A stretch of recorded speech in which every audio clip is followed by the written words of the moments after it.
تم جھوٹے ہو 100%، لیکن یہ میری تھیوری ہے۔ 7 ماہ سے تمہیں اس کے آس پاس دیکھ رہا ہوں۔ زبیہ کو میں 21 سال کی عمر سے جانتا ہوں، وہ محبت سے بھاگتے نہیں ہیں۔ شفقت کی آبشار تلے وہ بار بار اپنا منہ دھو دے گی۔ اسے کوئی چیز روکی ہے، ورنہ تم برے نہیں ہو۔ ہمارا مذہب، اس نے آنکھیں بند کرتے کہا۔ تم زبیہ کے لیے چھوڑ نہیں سکتے۔ مجھے نہیں لگتا وہ اتنا بڑا مسئلہ ہے، اس نے جیسے بات ہوا میں اڑائی۔ عقائر کی مٹھیاں تنگ ہوئیں لیکن حرکت مشکل ہوئی تھی۔ وہ حس لمس کھو رہا تھا۔ میرا مذہب میرے لیے اہم ہے، تنگ اعصاب سے چبا کر ادا کیے الفاظ۔ اوہ ویل، افسوس، رابع نے جیسے ہاتھ جھاڑے۔ تم جا رہے تھے شاید، جانا چاہتے ہو؟ زبیہ کا آکسیجن لیول 61% ہے۔ شی از ڈوئنگ ویل۔ عقائر ٹک کیا ادھر ہی۔ میں اسے بتاؤں گا، تم اسے مار دو گے۔ میں اسے نہیں بتاؤں گا، تم تب بھی اسے مار دو گے۔ غلط، تم اسے بتا ہی نہیں پاؤ گے۔ تمہارا منہ اس کے سامنے کھلا تو اس کی سانس کی نالی بند۔ تو پھر میں تمہیں بتا دیتا ہوں۔ سیاہ لیدر جیکٹ والی پشت دیوار سے ٹکرائی۔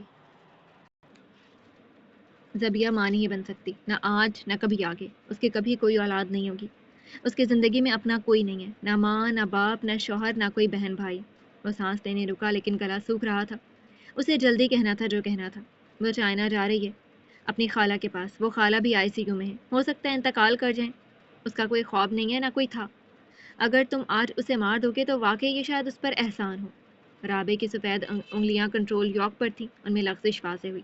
وہ ماں نہیں بن سکتی تھی؟ اور کیا کہا تھا عقائر نے؟ اور اس نے کیوں سنا تھا؟ وہ سن ہی نہیں پایا تھا۔ میں چاہتا ہوں زبیہ میرے بعد جائے۔ میں چاہتا ہوں وہ اپنی آخری سانس تک لا علم رہے۔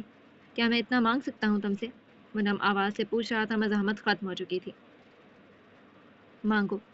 رابع کی آواز بہت مشکل سے باہر آئی تھی۔ میری موت کی عوض میں یہ زبیہ یمین کو لا علمی دے دوں۔ کیا یہ تمہاری آخری خواہش ہے؟ بے رحم مگر صریح استفسار۔ عقائر نے ٹھوڑی جھکائی۔ ایک اور آخری منظور۔ وہ پرسکون تھا۔ عقائر چہرہ جھکا کر تھوڑا اور رونا چاہتا تھا مگر آنسو نہیں تھے۔ اب وہ سانس کے ساتھ آنسو بھی کسی سے بھیک مانگے؟ راہداری میں اسی پل ٹک ٹک کی آواز آئی۔ وہ سیدھا ہوا اور جلدی سے ماسک درست کیا۔ سرمئی آنکھوں کی سرخی جھپک جھپک کر مٹانی چاہیے۔ ایک سایہ واضح ہوا اور پھر سیاہ حجاب۔ عائشہ عبدالکریم۔ لیکن یاد رکھنا، میرے بہت سارے کان اور بہت ساری آنکھیں ہیں۔ ذرا سی بھی چوں چراؤں اور تمہارے پلک جھپکنے سے قبل زبیہ یہ پلین اور تمہیں چھوڑ چکی ہوگی۔ رابع آخری بار تنبیہ کر رہا تھا۔ آپ کی بات ہو گئی؟ اس کی آواز کی نرمی ویسی ہی تھی، البتہ لہجہ سست تھا، وہ بھی کمزور تھی۔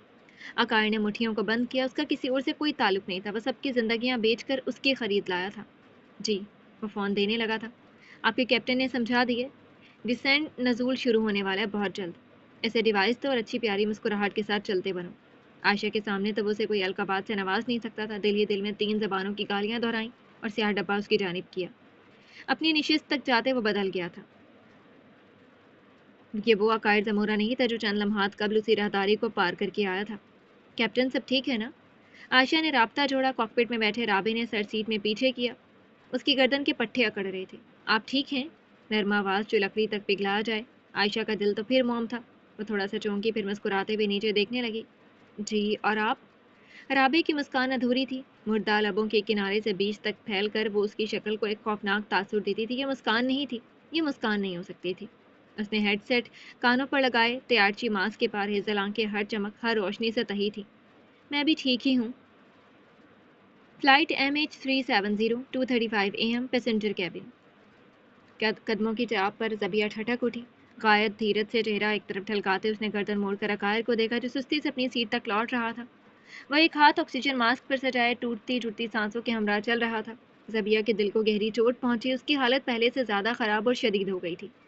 بالائے سر بنی سرخ پتیاں اور اپنی مانوس روشنی قطرہ قطرہ ان دو وجود پر نچھاور کر رہی تھی۔ ارد گرد ماحول میں ایک اجنبی سی بے سخنی تھی۔ ہر کوئی اپنی نشست میں بے حرکت، بے عقل، گنگ سا پذیر تھا۔ راہداریوں میں ٹہلتی فلائٹ اٹینڈنٹس بھی ایک سرے سے دوسرے سرے تک پہنچنے کی ہمت نہیں جتا پا رہی تھی۔ عائشہ عبدالکریم ایک ستون کے ساتھ ٹکی ہوئی اپنی پیشانی تھامے تھی۔ لورا وڈوس منظر کے زاویے میں نہیں تھی مگر زبیہ نے اسے لڑکھڑاتے دیکھا تھا۔ عقائر؟ چند منٹ قبل ہوئی کل بحث کو نظر انداز کرتے اس نے پکارا۔ بھوری آنکھوں میں زمانے کی بےقلی تھی۔ بھاری قدموں سے اس تک پہنچتے عقائر نے پہلی مرتبہ گیلی پلکیں اٹھا کر اسے دیکھا۔ سرمئی آنکھوں میں خوف زیادہ تھا یا رنج؟ زبیہ یمین پڑنے سے قاصر رہی۔ وہ نزدیک آیا تو اس کی نامکمل اور خستہ سانسوں کی مہک محسوس ہوئی۔ کیا ہوا تمہیں؟ اس نے ہمیشہ چاہا تھا کہ کوئی وقت آئے اور ان کی دوستی میں عقائر اس سے کچھ مانگے اور زبیہ کو عنایت کرنے کا شرف حاصل ہو۔ 5 سالوں بعد قدرت اسے یہ موقع دے رہی تھی، مگر اس کے پاس بخشنے کو کچھ نہیں تھا سوائے اپنے آپ کے۔ میں ٹھیک ہوں۔ وہ آواز اب آواز بھی نہیں تھی، عقائر کے الفاظ ایک بھرائی ہوئی سانس کے مترادف تھے۔ زبیہ کو اپنی آنکھوں میں محرک نمی امٹتی محسوس ہوئی۔ اس نے آگے جھکتے اس کی ارکناک انگلیاں اپنے ہاتھ میں لیں اور اسے سہارا دیا۔ بیٹھو یہاں اور خاموش رہو۔ تمہیں کیا ہو گیا ہے؟ کیا ہوا وہاں؟ تم رابع سے بات کرنے گئے تھے نا؟ اس کا اپنا آکسیجن ماسک آنسوؤں سے تر ہونے لگا تھا۔ عقائر کی اس قدر بکھری صورت اس کی روح تک کو ساخت کر گئی تھی۔ اس نے اب تک عقائر کا ہاتھ تھاما تھا۔ وہ جواب دینا چاہتا تھا، مگر ہر لفظ پر سانس کا قفل بندھا تھا۔ اسے اپنے سینے کے گرد ایک غیر مرئی بندھن کستا محسوس ہو رہا تھا۔ گلا تنگ تھا اور سانس لینے کی ہر کوشش اسے درد دے رہی تھی۔ عقائر، مجھے دیکھو۔ آکسیجن ماسک کے پار اس کی آواز بھرا رہی تھی اور کچھ اس کی اپنی ہی سانسیں ادھڑی ادھڑی سی تھیں۔ سرمئی آنکھوں نے سمت موڑی تو ان میں پلٹتی سرخ ڈوریاں واضح ہوئیں۔ عقائر کی آنکھیں بھیگی تھیں، چبھن سے، کرب سے۔ زبیہ نے بے بسی سے اس کے ہاتھ پر اپنی گرفت مضبوط کی۔ ہمت کرو، صبر کرو، تمہیں کچھ نہیں ہوگا۔ بھوری آنکھیں مارے خوف فراخ تھے۔ اس کے چہرے کی گرد بندھا سیاہ حجاب ڈھیلا پڑ گیا تھا۔ سلونی پیشانی پر گھنیری زلفیں پسینے سے شرابور تھیں۔ اس کے اپنے تنفس بگڑے تھے، مگر اس نے اپنی تمام استعداد اس کے لیے وقف کر دی۔ وہ جسے اس کی ضرورت تھی، وہ جو اس کی ضرورت رہا تھا۔ عقائر کو دمہ کے اٹیک کا شناسا انقباض اپنے وجود پر اترتا محسوس ہوا۔ آکسیجن کی حاجت سے یہ دباؤ پل پل ادھک رہا تھا۔ اس نے دوسرے ہاتھ کی کپکپاتی انگلیوں سے ماسک سدھارنا چاہا، لیکن سب بے سود ہوتا معلوم ہوا تھا۔ ہر کوشش، اس کی گرد دنیا سستے سے بے نور ہو رہی تھی۔ آوازیں گھٹ رہی تھی، سماعت میں تپش کھل چکی تھی۔ اس نے چہرہ زبیہ کی جانب موڑا، آنکھوں سے رابطہ جوڑنا چاہا، شاید وہ پڑھ لے۔ رابع نے کہا تھا وہ اس کی آنکھیں پڑھ لیتی تھی۔ کیا 5 سالوں بعد عقائر یہ امید کر سکتا تھا کہ اس کی آنکھیں بھی زبیہ کے لیے قابل درک ہوں؟ زبیہ نے ایک ہاتھ سے اس کا بازو تھاما۔ عقائر، پلیز پلیز عقائر، ہمت کرو، سب ٹھیک ہو جائے گا، میں سب ٹھیک کر دوں گی۔ وہ منت کر رہی تھی، بھیک مانگ رہی تھی۔ تم بہت مضبوط ہو، تم نے کہا تھا تم مضبوط ہو، بس سانس لو۔ سرخ روشنی اس کے نم گالوں پر پھسل کر کسی خوف کی نہیں بلکہ موت کی علامت بن گئی تھی۔ سرمئی آنکھیں اسے دیکھتے جل رہی تھی، سیاہی اس کی بصارت کے کنارے کتر رہی تھی۔ ایسا معلوم ہوتا تھا اس کا دماغ تیز رفتار سے کسی ٹنل سے گزر رہا ہو۔ دیگر نشستوں پر براجمان مسافرین اس کے شعور سے چھٹ رہے تھے۔ ٹیڑھے میڑے ماسک ان کے پسینے سے شرابور چہروں پر لٹکے تھے۔ زبیہ نے خود کو اس کے نزدیک ہوتے محسوس کیا۔ سرخ روشنی ان کے درمیان تیسرا وجود تھی۔ اس کی سبکیاں غم کا غل مچاتے بھڑک رہی تھی۔ وہ بے آس تھی، نراش تھی۔ اس نے نہایت باریکی سے عقائر کے گرد اپنے بازو لپیٹ لیا، چہرہ اس کے سینے پر رکھا۔ 5 سال میں پہلی بار، شاید زندگی میں پہلی بار، اس نے اس شدت سے چاہا تھا کہ کسی کی روح کا تمام ملال، جسم کا سارا بوجھ اپنے اندر سمو لے۔ عقائر نے ولمس اپنے پورے وجود کا محاصرہ کرتا محسوس کیا تھا۔ اپنی بکھری مٹی صورت کو اس کی باہوں میں ادراک کیا۔ اس کی سانسیں ناکافی تھیں، ہر جہد میں ٹیس اٹھتی تھی، مگر اس نے لرزتا ہوا ہاتھ اس کے سر تک بلند کیا۔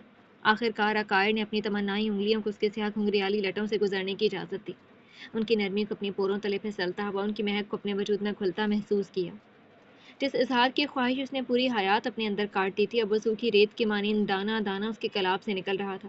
زبیہ کے بالوں میں ٹھہرا اس کا ہاتھ حصے لمس کھو رہا تھا، حرکت ترک کر رہا تھا۔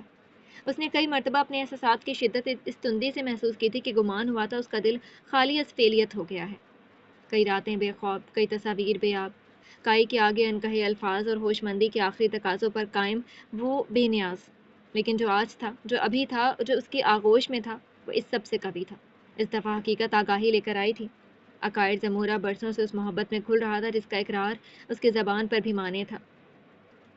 احساس اس کی بقیہ سانسوں کا سکون بھی چھین چکا تھا۔ گرد و نواح میں بکھرا سرخ رنگ اب صرف سرخ نہیں تھا، وہ مرض تھا، موت تھا، وہ زبیہ تھی اور وہ اسے لٹا آیا تھا۔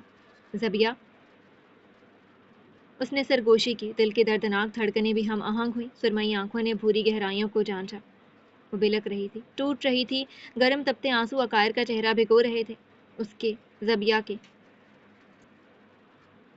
عقائر، لا الہ الا اللہ، وہ کہہ رہی تھی، اس کی سانس بھاری تھی۔ عقائر، پلیز بولو لا الہ الا اللہ۔ مسلسل اس کی سیاہ جیکٹ تھامے بھیگی آنکھیں اوپر اٹھائے۔ اپنے نازک ترین حواسوں سے بھی وہ اس کی پاکیزگی اور خلوص دل پر مسکرا دیا۔ جو موضوع ان کے درمیان 5 سالوں میں نہیں اٹھایا گیا تھا، موت کا اشارہ ان سے وہ بھی کہلوا گیا تھا۔ زبیہ اس کے سینے سے ٹکے سرخ آنکھوں سے اسے دیکھ رہی تھی۔ وہ مسلسل منمنا رہی تھی، لا الہ الا اللہ، محمد رسول اللہ۔ عقائر، یہ کہو میری خاطر۔ اسے یہ بھی ہوش نہیں تھا وہ کیا کہہ رہی تھی، کیوں کہہ رہی تھی۔ صرف ایک خوف تھا کہ وہ اپنے عزیز ترین اثاثے کو خود سے دور نہیں دیکھ سکتی تھی۔ وہ گھر سے نکلی تھی تو اس نے عقائد زمورہ سے ممالک اور وقت کی دوری قبول کی تھی، لیکن اب قسمت اسے آزما رہی تھی۔ وہ اس قربانی کے لیے تیار نہیں تھی۔ وہ اسے سنتا رہا، اس کی سانسیں گنتا رہا، اس کے بالوں میں انگلیاں پھیرتا رہا۔ ہر سانس اس پر قرض تھی، لیکن دل میں اس عورت کے لیے محبت افزوں تھی۔ کاش وہ کہہ سکتا جو وہ اسے کہلوانا چاہتی تھی، لیکن ایمان کے فیصلے دل کی سن کر کیے جاتے ہیں، دل پر حکمرانی کرنے والوں کی نہیں۔ زبیہ، اس نے دوبارہ اسے پکارا۔ آواز کمزور اور ناہموار تھی، اس کے آنسو زار زار بہہ رہے تھے۔ عقائر کی پیشانی پر امٹتی نمی میں کھل رہی تھی۔ وہ اتنا قریب تھی کہ وہ اس کی پلکوں کا ایک ایک بال الگ سے گن سکتا تھا۔ عقائر کو اچانک اپنی قسمت پر رشک آیا تھا۔ دنیا بجھ گئی تھی۔ عقائر زمورہ کے لیے صرف زبیہ یمین کا وجود رکھتی تھی۔ اس نے ڈگمگاتی انگلیاں اس کی آنکھوں کے نیچے رکھی اور ماسک کے اوپر آنسوؤں کی ایک پٹی صاف کی۔ زبیہ نے بے اختیار آنکھیں بند کی۔ شکریہ، شکریہ، وہ کہہ رہا تھا۔ اس کی سانس پھنس رہی تھی۔ زبیہ کے آنسو تیز ہوئے، اس کی سسکیاں بلند ہوئیں۔ اس نے اپنے چہرے پر رکھے اس کے ہاتھ کو تھاما۔ نہیں، وہ بضد تھی۔ نہیں، نہیں، دوبارہ محبت مت کرنا۔ اس نے بمشکل الفاظ جوڑے، ہاتھوں سے جان آزاد تھے، لیکن وہ اسے تھامنا چاہتا تھا۔ اس کے انگوٹھے نے زبیہ کے گال کا خم چھوا، نمناک آنسو نیچے لڑک گئے۔ وہ عریض آنکھیں کھولے اسے دیکھ رہی تھی۔ بھووں کے درمیان ایک لکیر طے ہوئی، دل میں مروڑ اٹھی۔ محبت؟ سیاہی اندھیرے میں کھل رہی تھی، خنکی بے جانی کی جانب چل پڑی تھی۔ عقائر کو اپنے اعضاء آہستہ آہستہ مفلوج ہوتے محسوس ہوئے۔ اس نے زبان کو حرکت دی۔ ایک آخری بار، اس سے مت کرنا۔ اس کا ہاتھ زبیہ کے گال سے پھسل گیا۔ سرخ روشنیاں ایک ایک کر کے گل ہو گئیں۔ تمام دنیا پر چھائیوں کی نظر ہوئی۔ زبیہ کی چیخیں، اس کے آنسو، سب مان پڑ گئے۔ آگاہی کے اختتامی مرحلے پر کھڑے عقائد زمورہ نے آخری سانس میں بھی اس پر احسان کر دیا تھا۔ وہ بھی اپنی ناگفتہ بن مدعو محبت کے ساتھ فنا ہو گیا تھا۔ بھوری آنکھوں کے آگے گہری دھول تھی، سیاہ بھوری پھر سفید۔ اس کے حواس ایک دوسرے میں مدغم ہو رہے تھے، سماعت اور بصارت کے درمیان قائم روک ہٹ رہا تھا۔ کہیں دور اسے سورج کی پیلی شعاعیں اٹھتی نظر آ رہی تھیں، کان میں مدھم کلکاریاں گونج اٹھیں۔ اس کے قدموں تلے زمین تھی، ٹھوس لکڑی کے تختے، ناکے جہاز کا ڈگمگاتا پل۔ اس منظر میں نیا پن تھا، تازگی تھی، خوشبو تھی۔ بھیا، ختم کرنا ہے کھانا، ادھر آؤ شاباش۔ نسوانی آواز اس کے سر کے عقبی حصے سے امڑ رہی تھی۔ وجود کو اپنے ننھے پیر اور تیزی سے بھاگتے محسوس ہوئے۔ دھم دھم دھم۔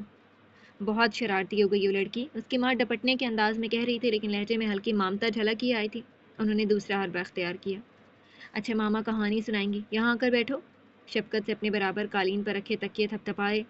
7 سالہ زبیہ کو وہ آفر معقول معلوم ہوئی، اس لیے گلابی تلوے اٹھا کر بنا آواز پچھلی جگہ پر واپس آ گئی۔ ہلکے بھورے رنگ میں ٹمٹماتے بھرے بھرے گال، گول ہرنی جیسے سیاہ آنکھیں اور بھاگنے کے باعث غیر منظم سی گھنگریالی لٹیں۔ جامنی رنگ کا جمپ سوٹ پہنے وہ خاموشی سے نیچے بیٹھ گئی۔ اس کے ہاتھ میں اپنے من پسند ہرے رنگ کا گڈا تھا، جسے وہ گرینی کہتی تھی۔ اماں نے اس کے ماتھے پر آتے پسینے کے ہمراہ بدحواس زلفیں بھی پیچھے ہٹائیں، پھر میز کی جانب راغب ہوئیں۔ کورین ثقافت میں ان چھوٹی میزوں کو صوبان کہا جاتا ہے اور یہ فلور ڈائننگ میں استعمال ہوتی ہیں۔ دسترخوان کے اوپر شیشے کے سفید پیالے میں ادکھائے ناسی لمپاک رکھے تھے۔ اس پکوان میں سفید چاولوں کو ناریل کے دودھ میں پکایا جاتا ہے، جن سے چاول ملائی دار معلوم ہوتے ہیں۔ ساتھ ہی مرچوں، پیاز، لہسن اور املی کو پیس کر ان کے پیسٹ کے ساتھ سرو کیا جاتا ہے۔ حسب ذائقہ ابلا ہوا انڈا، کھیرے یا مونگ پھلی بھی برابر رکھے جا سکتے ہیں۔ ملائیشیا میں یہ ڈش عام طور پر ناشتے میں کھائی جاتی ہے۔ کچھ کھاتی نہیں ہو، اسی لیے اتنی دبلی ہو رہی ہو، اماں نے نوالا بناتے خفگی سے منہ بسورا۔ چمچہ اب کے زبیہ کے ہونٹوں کے پاس تھا۔ جب ہم اپنے حصے کا رزق چھوڑ دیتے ہیں تو اللہ اس کا کوئی اور حقدار ڈھونڈ لیتا ہے، ہم سے زیادہ اہل، زیادہ مشکور۔ اماں نے تلی ہوئی مچھلی کا ٹکڑا چاولوں کے درمیان چھپایا ہوا تھا۔ زبیہ نے برا سا منہ بنا کر باہر نکالنا چاہا۔ جب مامتا کے جال کے پیچھے خطرناک گھوڑی دیکھی، وہ دبک کر بیٹھ گئی۔ اسے مچھلی بالکل پسند نہیں تھی۔ ماں کہانی تو سنائیں۔ اس نے کھیرا چباتے وعدہ یاد کیا تو اماں ٹھنڈی سانس بھرتی رہ گئی۔ انہوں نے تو اسے پاس بلانے کے لیے لالچ دی تھی، لیکن یہ لڑکی کہاں کچھ بھولتی تھی۔ ٹھیک ہے، یہ کہانی ماما کی فیوریٹ ہے، اسی لیے غور سے سننا۔ وہ نرمی سے مسکرائیں۔ زبیہ نے بڑی آنکھیں ڈبڈبائیں۔ یہ بھی کسی پرنسس کی کہانی ہے ماما؟ انہوں نے انڈے کا ٹکڑا اس کے قریب کیا۔ یہ کسی پرنسس کی نہیں، بلکہ آپ کے جیسی ایک چھوٹی بچی کی کہانی ہے۔ زبیہ کو پرنسس کے علاوہ جن بھوتوں اور جانوروں کی کہانیاں پسند نہیں تھیں، لیکن کیونکہ وہ اس کی ماں کی پسندیدہ کہانی تھی تو وہ سن سکتی تھی۔ وہ سن لے گی۔ یہ کہانی ایک چھوٹی بچی کیرن کی ہے۔ زبیہ نے اگلا نوالا کھانے کے لیے منہ کھولا۔ کیرن ایک نہایت مفلس خاندان سے تعلق رکھتی تھی۔ جب اس کی ماما وفات پا جاتی ہیں تو کیرن کو ایک امیر بوڑھی خاتون گود لے لیتی ہیں۔ وہ بارش والی شام تھی جس اثر میں 8 سالہ زبیہ نے خود کو گھر کی دہلیز پر پایا۔ خاندان کے مرد اس کی ماں کا جنازہ اٹھائے گھر کی چوکھٹ پار کر رہے تھے۔ وہ خاموش آنکھوں سے سب دیکھ رہی تھی۔ جب اس کی ماں زندہ تھی تو کیرن کے پاس پھٹے پرانے سرخ جوتوں کی ایک جوڑی تھی، لیکن جب اس بوڑھی عورت کے گھر جا کر اس زندگی کے نئے دروازے کھلنے لگتے ہیں تو وہ اسے نئے سرخ جوتوں کی ضد کرتی ہے۔ سرخ جوتے؟ 7 سالہ زبیہ نے گھنی ابرو گڈمڈ کی۔ اس کی ماں مسکرا دی۔ ہاں، سرخ جوتے یہ کہانی کا مین کردار ہے، اب غور سے سنو۔ انہوں نے اسے کھیرے کا ایک ٹکڑا پکڑایا۔ بوڑھی خاتون کو کیرن بہت پیاری تھی، اسی لیے وہ اسے سرخ جوتے فوراً لا دیتی ہیں۔ کیرن کو وہ سرخ جوتے اتنے پسند آتے ہیں کہ وہ انہیں ہر روز چرچ پہن کر جاتی ہے۔ اماں نے اسے یہ بھی بتایا کہ چرچ کیا ہوتی ہے۔ 15 سالہ زبیہ رباب اور مرتضیٰ کے نکاح پر گردن جھکائے دیگر لڑکیوں کے ساتھ بیٹھی تھی۔ مرتضیٰ نے مائک پر قبول ہے کہا تو اس نے نگاہیں اوپر اٹھائیں۔ ہال میں اٹھتی تالیوں کی گونج کے درمیان ہیزل رنگ کی آنکھیں اس پر جمی تھیں۔